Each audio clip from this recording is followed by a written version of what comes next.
माता की व्रत कथा। तुलसी के पौधे की पूजा करने वालों को गंगा व नर्मदा में स्नान करने के बराबर पुण्य प्राप्त होगा। प्राचीन काल में एक लड़की का जन्म राक्षस कुल में हुआ, जिसका नाम वृंदा था। दैत्यराज कालनेमी जैसे राक्षस परिवार में पैदा होने के बाद भी वृंदा भगवान विष्णु की पूजा करती थी। जब वृंदा बड़ी हुई तो उसकी शादी जालंधर नामक दैत्य से हो गई। जालंधर काफी शक्तिशाली राक्षस था, जिसका जन्म भगवान शिव के तेज के कारण समुद्र से हुआ था।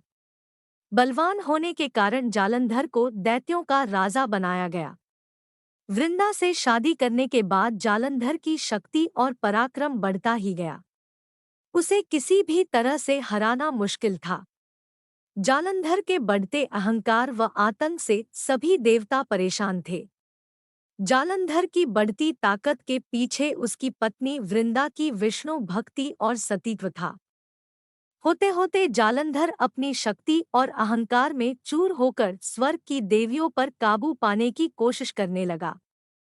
इसी दौरान एक बार उसने माता लक्ष्मी को पाने का प्रयास किया, परंतु समुद्र से जन्म लेने के कारण माता लक्ष्मी ने उसे अपना भाई बना लिया। फिर उसकी नज़र माता पार्वती पर गई और उन्हें पाने के लिए जालंधर ने मायाजाल बनाया। अपने मायाजाल से जालंधर ने शिव का रूप धारण किया और माता पार्वती के करीब जाने की कोशिश करने लगा। उसी वक्त मां पार्वती ने उसे पहचान लिया और जब तक जालंधर कुछ समझ पाता वो अदृश्य हो गई। जालंधर के इस दुर्व्यवहार से पार्वती जी को काफी गुस्सा आया और इस पूरी घटना के बारे में उन्होंने भगवान विष्णु को बताया। इधर जालंधर भगवान शिव से पार्वती जी को पाने के लिए कैलाश पर्वत पर युद्ध कर रहा था। तभी भगवान विष्णु ने जालंधर को सबक सिखाने की ठानी। सभी को पता था कि जालंधर अपनी पत्नी के पूजा पाठ और सतीव की वजह से ही अजेय हुआ है। ऐसे में भगवान विष्णु ने जालंधर को हराने के लिए उसकी पत्नी का पतिव्रत धर्म भंग करने के लिए मायावी चाल चली।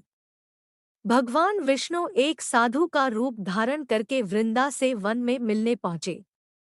उनके साथ दो मायावी राक्षस भी थे, जिन्हें देखते ही वृंदा डर गई। तभी भगवान विष्णु ने उन दोनों राक्षसों का वृंदा के सामने ही वध कर दिया। वृंदा ये देख समझ गई ये कोई आम व्यक्ति नहीं है। उसी पल वृंदा ने साधु से अपने पति के बारे में पूछा। साधु बने भगवान ने अपनी माया शक्ति से दो बंदर प्रकट किए। दोनों बंदरों के हाथों में जालंधर का सिर व धड़ था। ये देखते ही वृंदा बेहोश हो गई। कुछ समय बाद होश में आने पर वो साधु से अपने पति को दोबारा जिंदा करने की प्रार्थना करने लगी। वृंदा की विनती सुन उसके आंखों के सामने साधु ने अपनी माया से जालंधर के कटे हुए शरीर के हिस्सों को जोड़ दिया और स्वयं उस शरीर में समा गए। वृंदा को जरा सा भी अंदाजा नहीं था कि उसके साथ ऐसा छल किया गया है।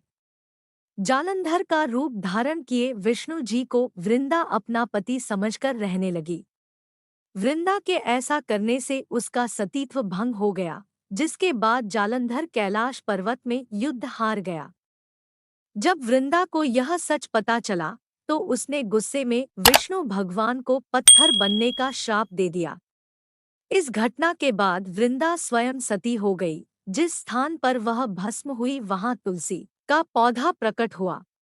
विष्णु भगवान वृंदा की पति भक्ति से प्रसन्न हुए और उन्होंने कहा, हे वृंदा, तुम्हारी पति भक्ति देखने के बाद तुम मुझे प्रिय लगने लगी हो। अब सदैव तुम मेरे साथ तुलसी के रूप में रहोगी।